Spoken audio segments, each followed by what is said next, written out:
Como lo mencionó el pastor Héctor Sierra, estamos celebrando la fiesta de Pentecostés a lo largo de todas las celebraciones. Ayer tuvimos un tiempo hermoso en una noche de Pentecostés de varias horas y hoy continúa. Así que en torno a esta celebración, hoy quiero compartir con ustedes un mensaje que se titula ¿Por qué Pentecostés?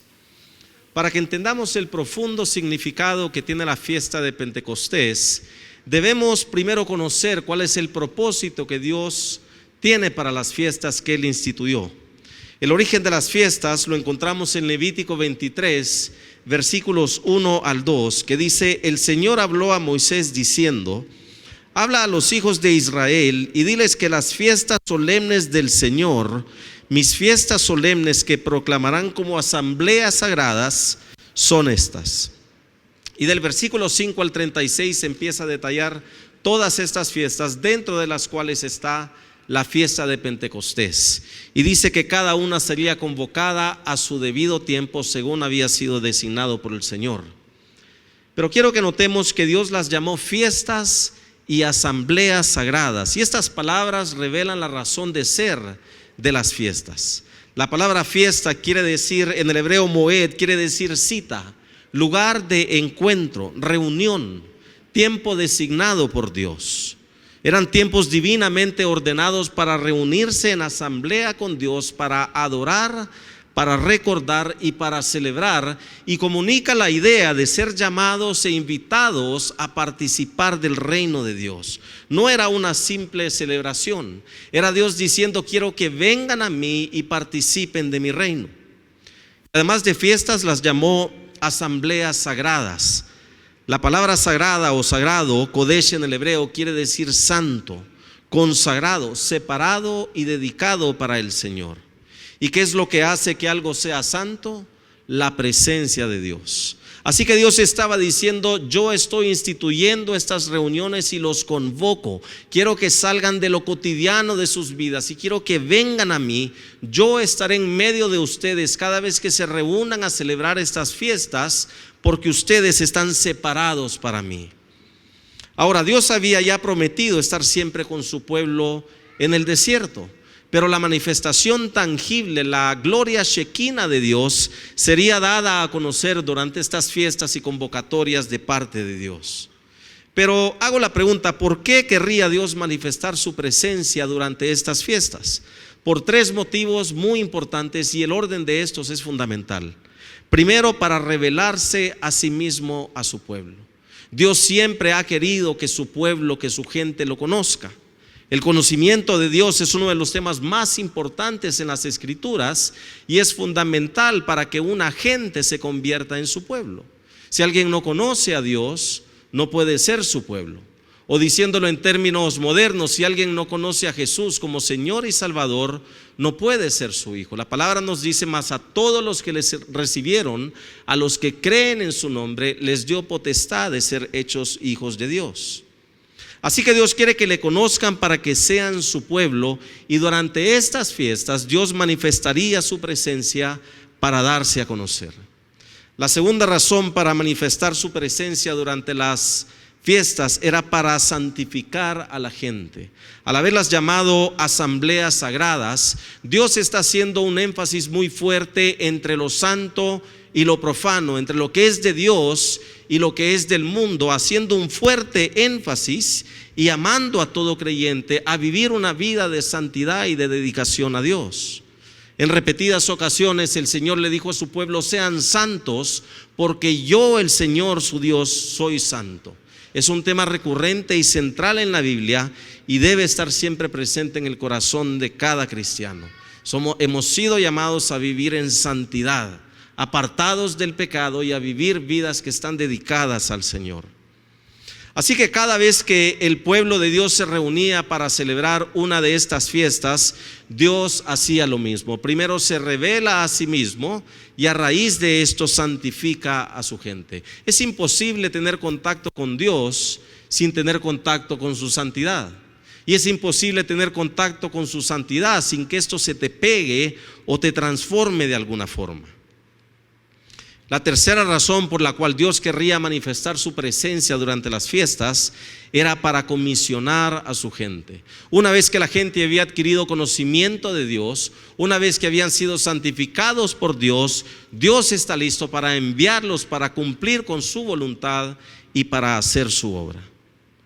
Este es el propósito de las fiestas en términos generales, de las fiestas que Dios instituyó. Entonces, para resumir, primero, para darse a conocer a sí mismo, su presencia tangible; segundo, para santificar a su gente; y tercero, para comisionar a su pueblo. Jesús hizo exactamente lo mismo cuando caminó con sus discípulos por 3 años. Él estuvo hablándoles acerca del mismo, hablándoles acerca del Padre, revelando al Espíritu Santo, y en todo ese proceso iba hablándoles palabra de Dios. Y en una ocasión les dijo: ustedes están limpios por la palabra que les he hablado. Se revelaba a sí mismo, revelaba al Padre, al Espíritu Santo, y los iba santificando. Y al final de todo este tiempo, ahí está listo para enviarlos y comisionarlos. Bien, tomando todo esto en mente, quiero que ahora nos enfoquemos en la fiesta de Pentecostés. Pentecostés se asocia normalmente con el derramamiento del Espíritu Santo que ocurrió en el aposento alto, pero hay muchísimo más detrás de esto. En el Antiguo Testamento, Pentecostés era la celebración por haber recibido la ley de parte de Dios, y ocurrió por primera vez 50 días después de que los hijos de Israel salen de Egipto. 50 días después llegan al monte Sinaí, y Moisés sube al monte y recibe de parte de Dios la ley, los 10 mandamientos. Así que en el Antiguo Testamento la fiesta de Pentecostés conmemora la entrega de la palabra de Dios en los 10 mandamientos. En el Nuevo Testamento, la fiesta de Pentecostés conmemora la entrega de la palabra de Dios en corazones humanos, no en tablas de piedra, sino en corazones, en tablas de carne, en corazones humanos. Pero veamos cómo se desarrolla. Jeremías 31, versículo 33, dice: porque este será el pacto que haré con la casa de Israel después de aquellos días, dice el Señor. Pondré mi ley en su interior y la escribiré en su corazón. Ahí está clarito. Yo seré su Dios y ellos serán mi pueblo. Cuando Pentecostés llega en el Nuevo Testamento, ocurrió en un momento, en un instante, pero se empieza a manifestar por largo tiempo inmediatamente después de haber llegado. De hecho, todo lo que leemos en el libro de los Hechos, a partir del capítulo 2, todo eso es consecuencia o resultado de lo que ocurrió en Pentecostés. Pentecostés fue el inicio, la puerta de entrada de algo mucho más grande. Es como un tsunami. El movimiento de las placas tectónicas debajo de la tierra producen un mover de agua. Pero ese movimiento, esas placas, ocurre en un momento. Pero este movimiento empieza a producir un mover de agua que dura mucho tiempo y viene con muchísima fuerza y arrasa con todo lo que está a su paso.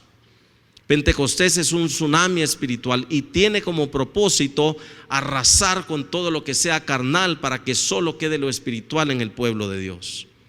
Hechos capítulo 2, versículos 1 al 4. Cuando llegó el día de Pentecostés, estaban todos unánimes juntos, y de repente vino del cielo un estruendo como de un viento recio que soplaba, el cual llenó toda la casa donde estaban sentados. Y se les aparecieron lenguas repartidas como de fuego, asentándose sobre cada uno de ellos, y fueron todos llenos del Espíritu Santo y comenzaron a hablar en otras lenguas según el Espíritu les daba que hablasen. Pentecostés llegó en un momento, pero su efecto empezó a verse y a sentirse con muchísimo poder inmediatamente después de haber llegado, porque produjo un movimiento espiritual. Pentecostés no es un día, no es un evento, no es una experiencia, es un movimiento espiritual, y por eso es tan importante para la vida de la iglesia. Para ver qué fue lo que produjo este movimiento, debemos ir al tabernáculo de Moisés y a una de las profecías de Isaías, ya que aquí se describe qué es eso más grande que vino con Pentecostés. Y empiezo con el tabernáculo de Moisés. El tabernáculo tenía 3 secciones: un patio exterior llamado el atrio rectangular, cercado con cortina de lino blanco, y hacia un extremo había una tienda de campaña que estaba dividido en dos secciones por una cortina. Estaba primero el lugar santo y estaba el lugar santísimo.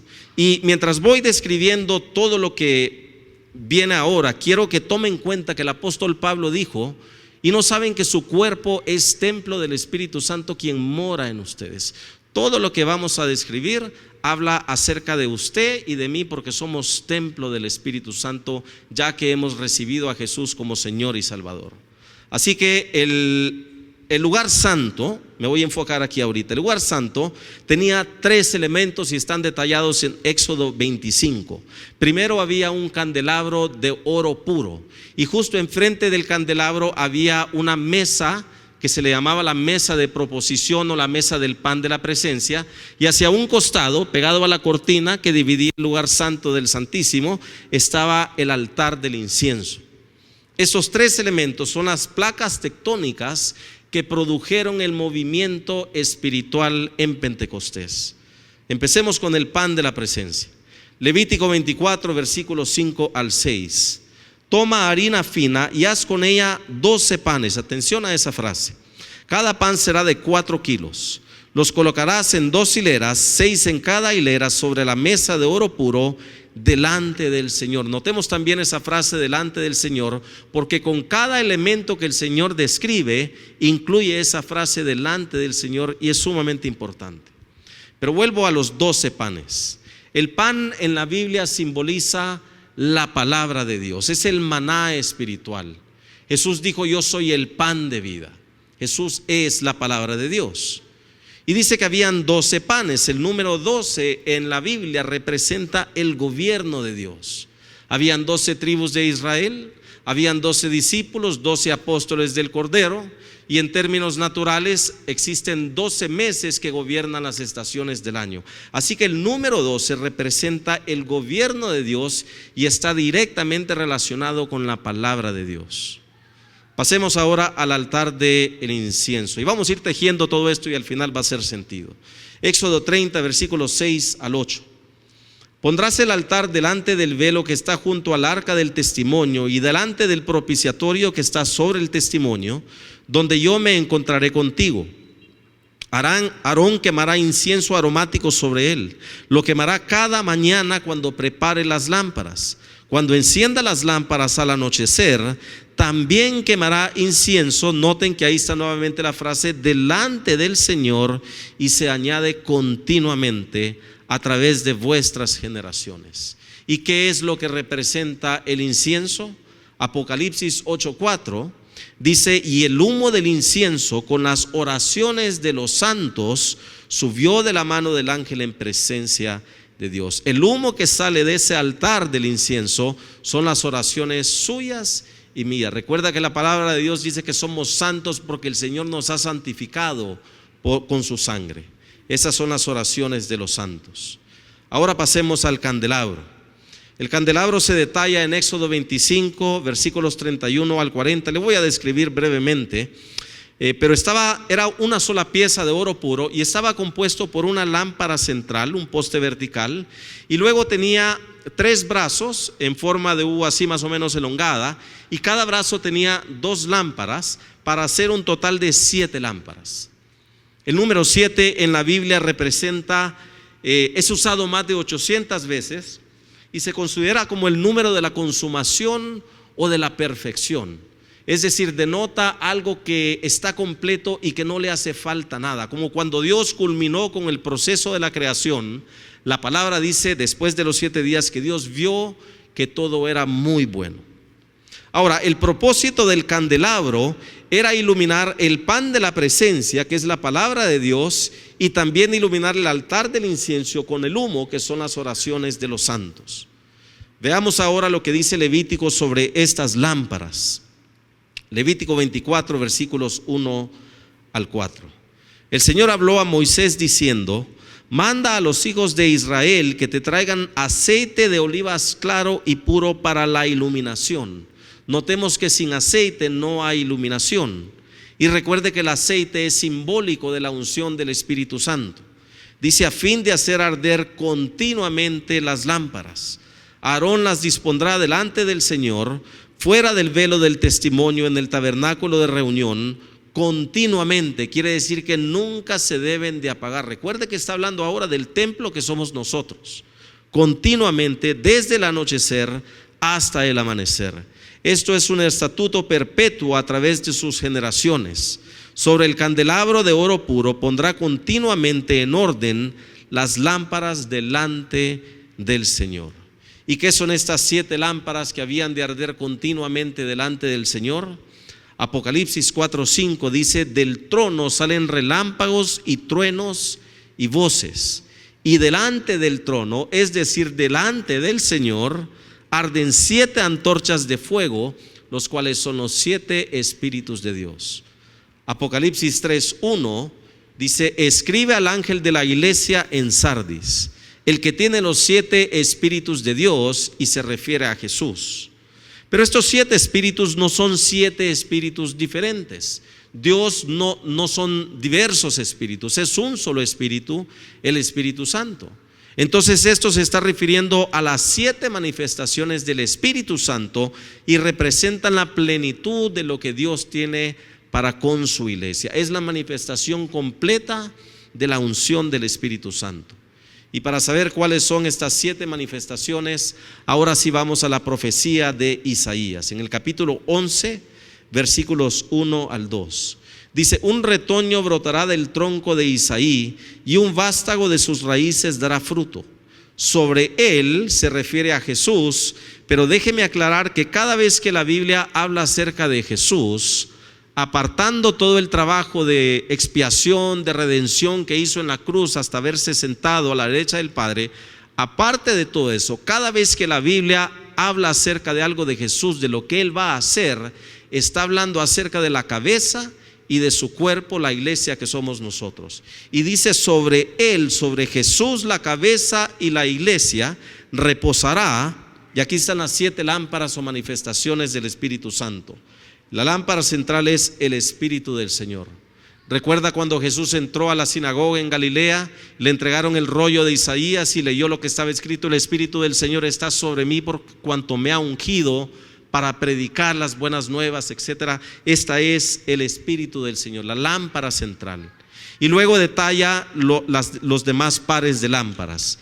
Primero el espíritu de sabiduría y de inteligencia, que es entendimiento. Luego el espíritu de consejo y de fortaleza, que es poder. Y finalmente el espíritu de conocimiento y de temor del Señor. Este es el candelabro con las 7 lámparas que están ardiendo continuamente delante del Señor.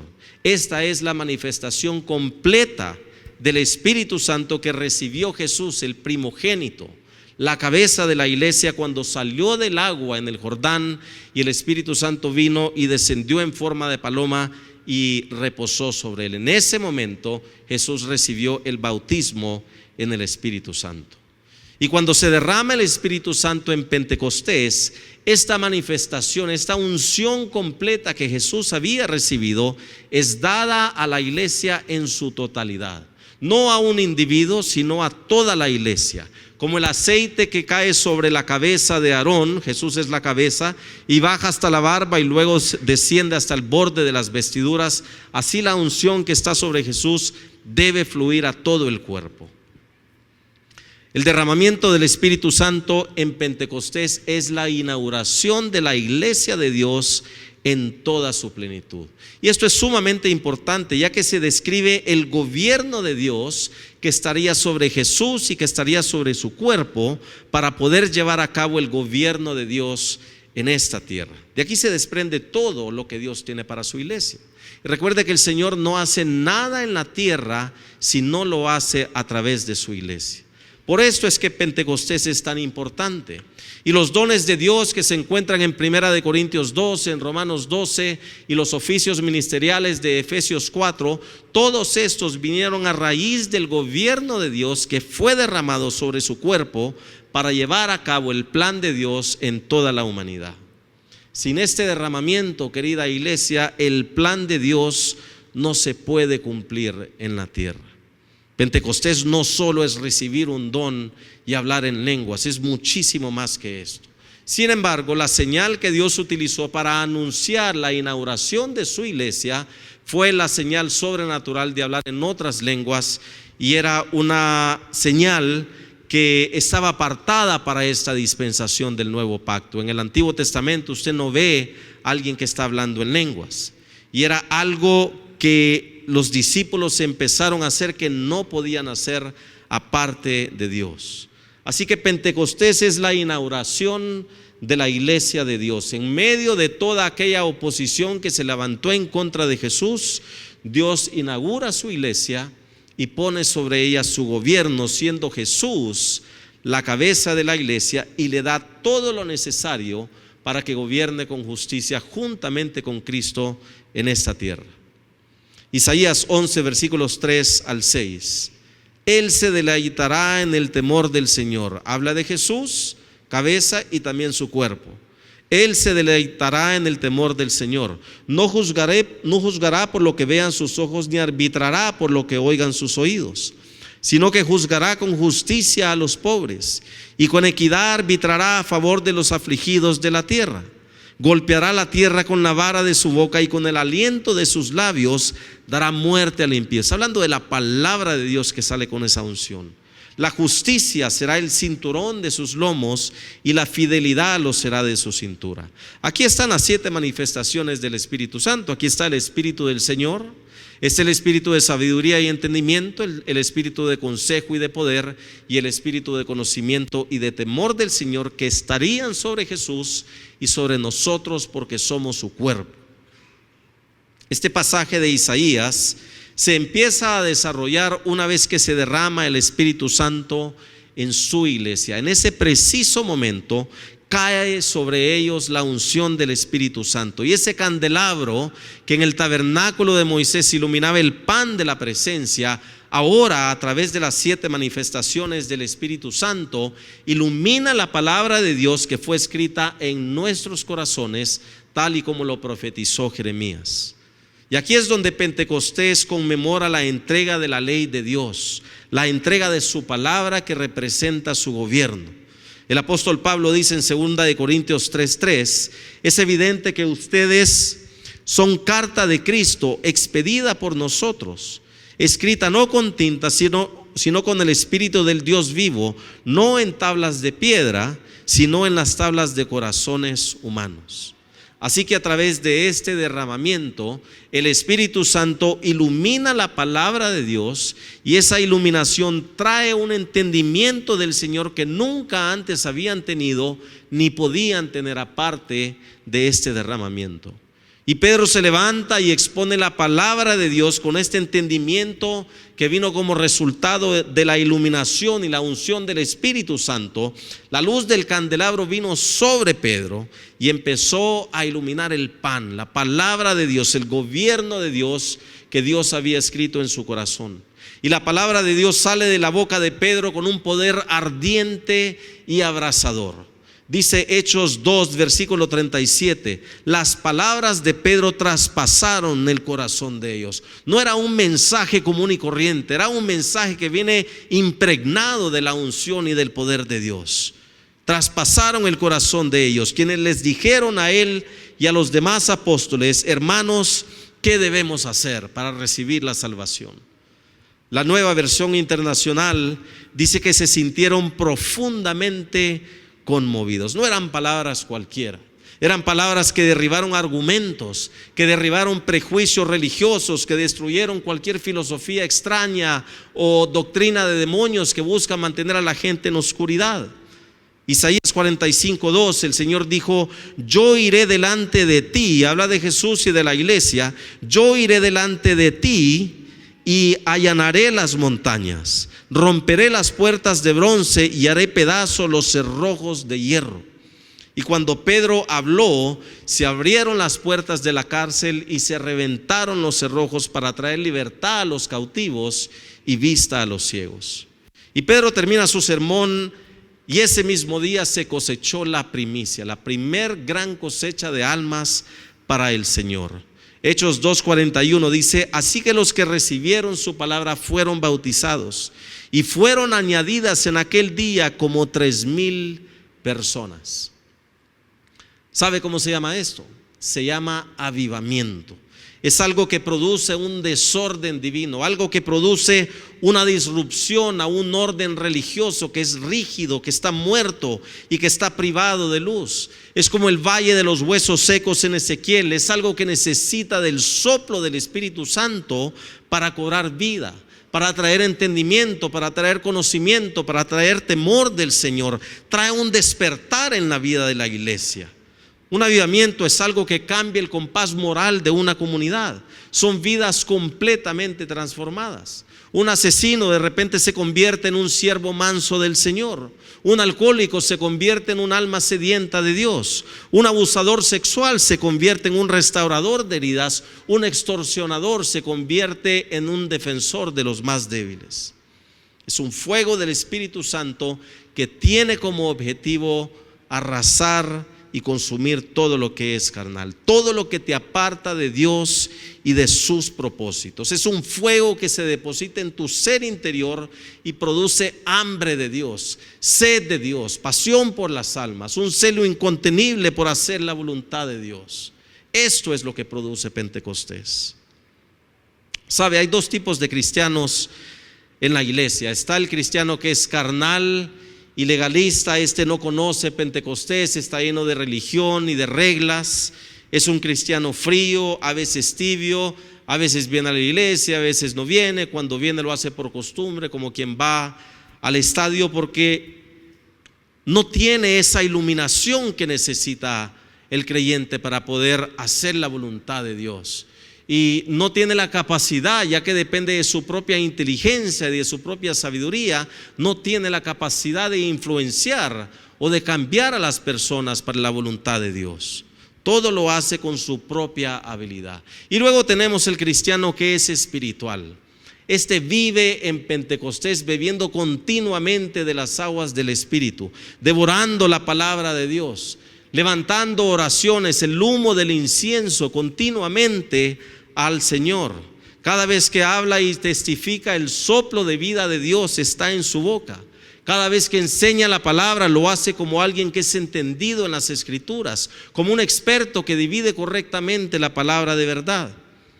Cada vez que ora, el fuego y el poder de Dios están en sus oraciones, destruyendo las artimañas del enemigo, hablando y dando luz a la palabra de Dios, hablando las cosas que no son como si fuesen, porque Dios está en él y vive en él y se manifiesta continuamente a través de él. Son esos ríos de agua viva que Jesús habló diciendo que fluirían de su ser interior.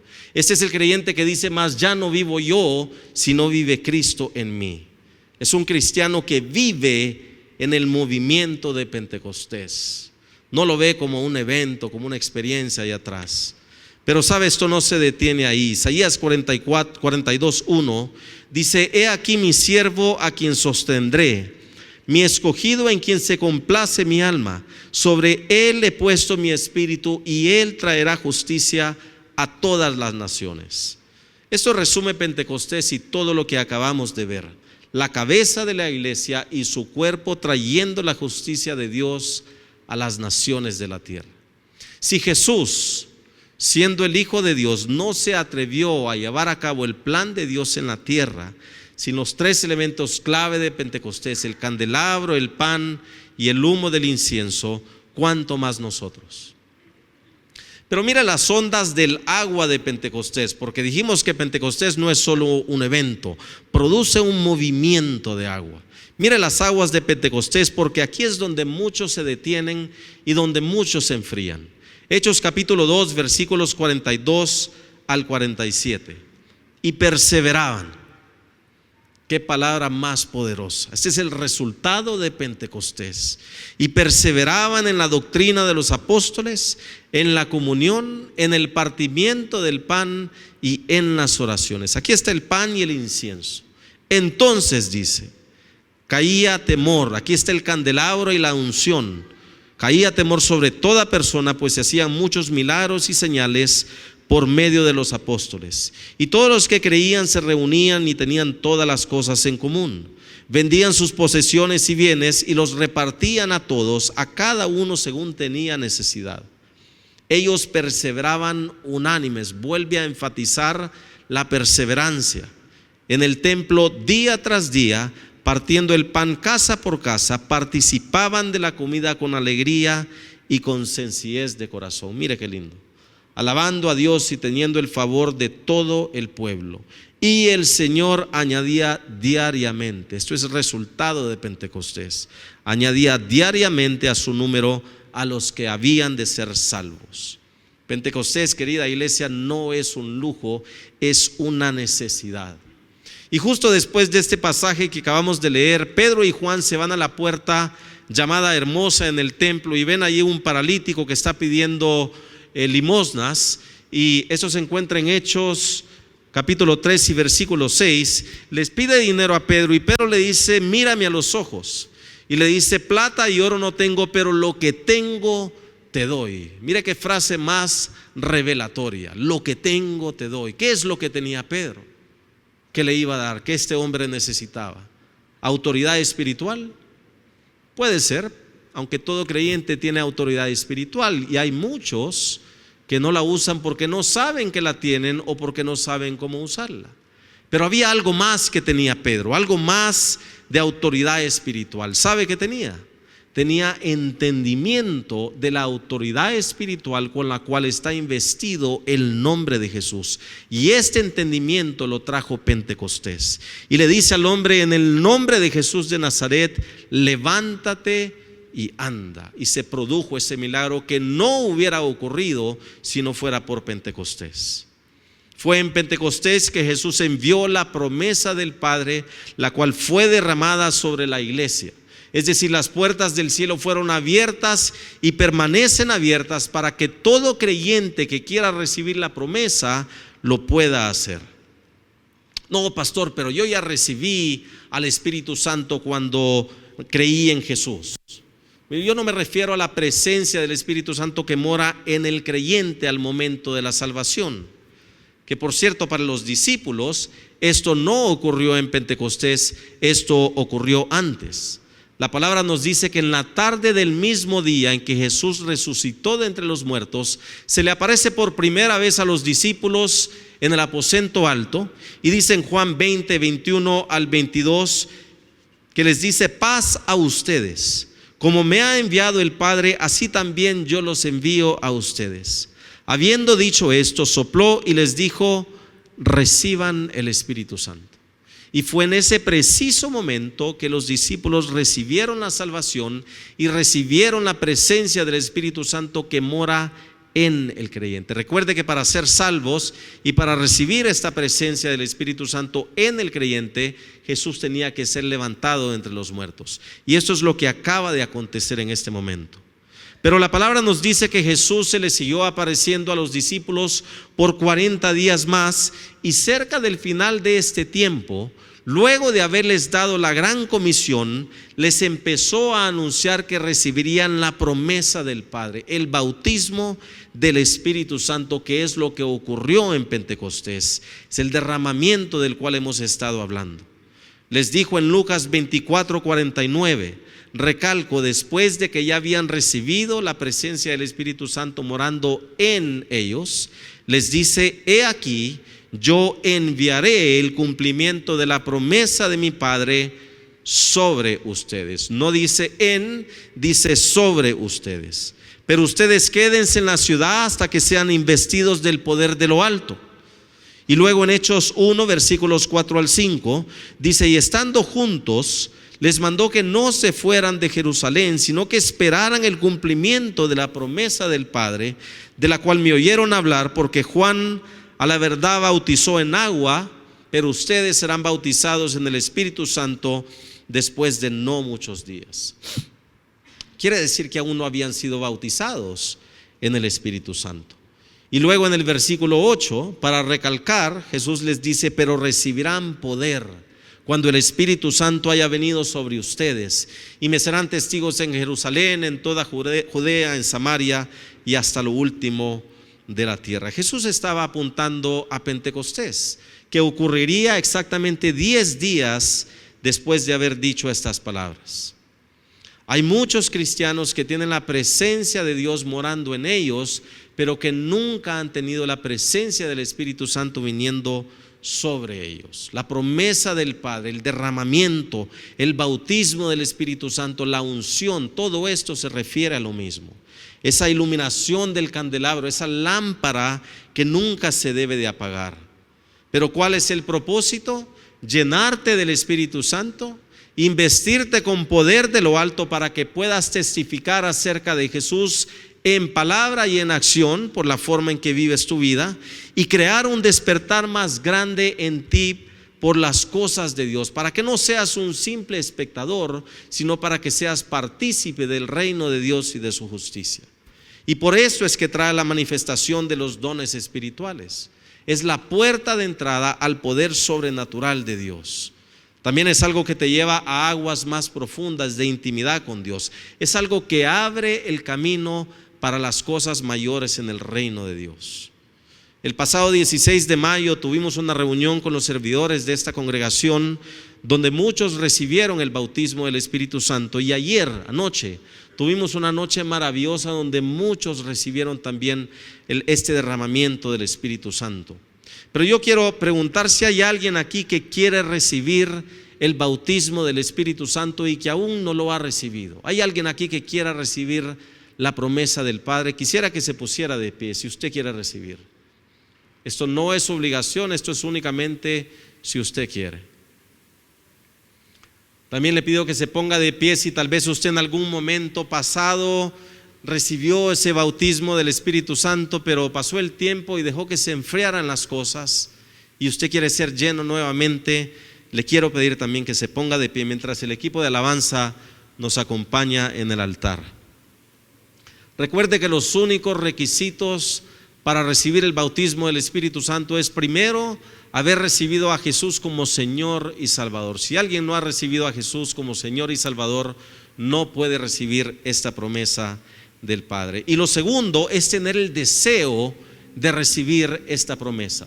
Jesús dijo: cuanto más su Padre Celestial dará el Espíritu Santo a los que le pidan. Dios nos ha convocado a esta asamblea para que participemos de su reino. Es la voluntad perfecta de Dios que reciban esta llenura.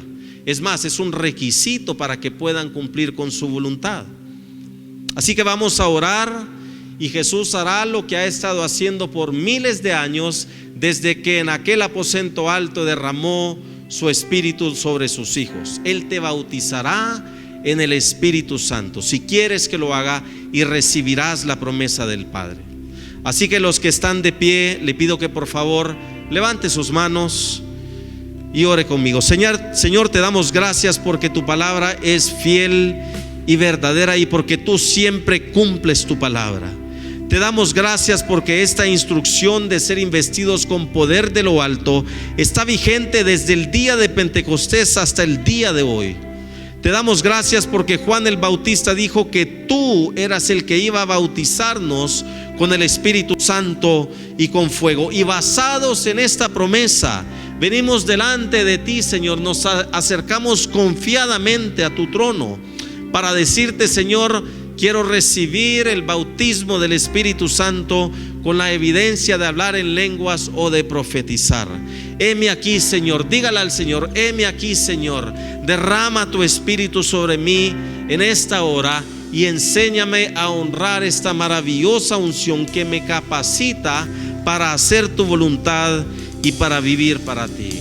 Ahora, en el nombre de Jesús, reciban la promesa del Padre, el derramamiento del Espíritu Santo en esta hora. Solo recíbalo y permita que el Espíritu Santo, que está produciendo ese lenguaje sobrenatural en su espíritu, que va subiendo a su mente, empiece a hablar esas palabras. Es otra lengua, no las va a entender, pero no se detenga. No permita que su mente racional detenga el fluir que el Espíritu Santo está creando en este momento. Dele rienda suelta. Jesús dijo, y dice la palabra: y todos fueron llenos del Espíritu Santo y comenzaron a hablar en otras lenguas según el Espíritu Santo les daba de qué hablar. Continuemos adorando, por favor, al Señor.